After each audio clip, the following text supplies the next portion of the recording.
Hey everyone, welcome back to the channel. Soccer video games have come a long way over the years. From the pixelated players of the 90s to today's hyper-realistic graphics, the evolution has been nothing short of amazing. Today, we're taking a deep dive into the evolution of soccer video game graphics. Let's see how these games have transformed over the years, and how technology changed the way we experience soccer in the virtual world. In the early 90s, soccer games were still finding their footing. The first FIFA International Soccer, 1993, and Pro Evolution Soccer, back then called International Superstar Soccer, were groundbreaking. But let's be real, compared to today's standards, the graphics were pretty basic. Players were blocky, the animations were stiff, and you could barely tell who was who. But back then, it was all about fun, and the games had plenty of that. By the mid-2000s, we saw the shift towards realism. FIFA 2004 and Pro Evolution Soccer 5 started to bring more lifelike player models, better animations, and more immersive stadiums. The textures were crisper, the lighting improved, and players had more fluid movements. But, of course, the players still had that uncanny, plastic look to them, almost like they were too smooth.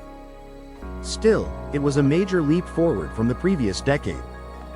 Fast forward to the late 2000s, and the transition to next-gen consoles like the PS3 and Xbox 360 pushed soccer game graphics to a whole new level.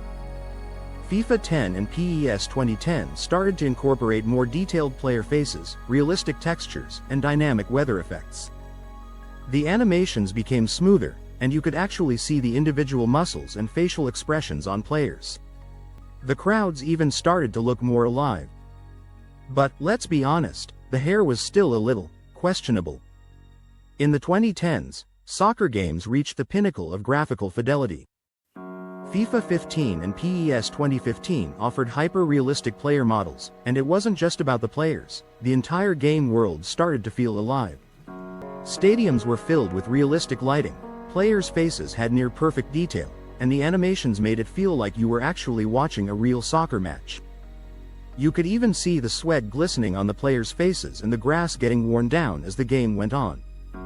Now, here we are in the 2020s.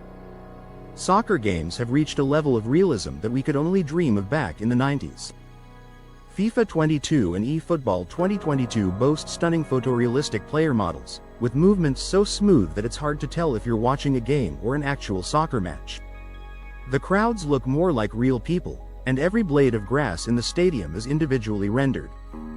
Plus, lighting, reflections, and motion capture have made player interactions and ball physics feel incredibly realistic. So, what's next for soccer games? With the rise of virtual reality, ray tracing, and AI advancements, the future of soccer video game graphics looks brighter than ever. We might see even more immersive experiences with photorealistic player models and smarter AI that can replicate the unpredictability of real-life matches. Imagine being able to step into a virtual stadium and interact with players like never before. It's crazy to think about how far soccer video game graphics have come in just a few decades. From simple pixelated sprites to photorealistic player models, the evolution has been truly amazing. What's your favorite soccer game in terms of graphics? Let us know in the comments below. Don't forget to like, subscribe, and hit the bell for more gaming content. Until next time, happy gaming!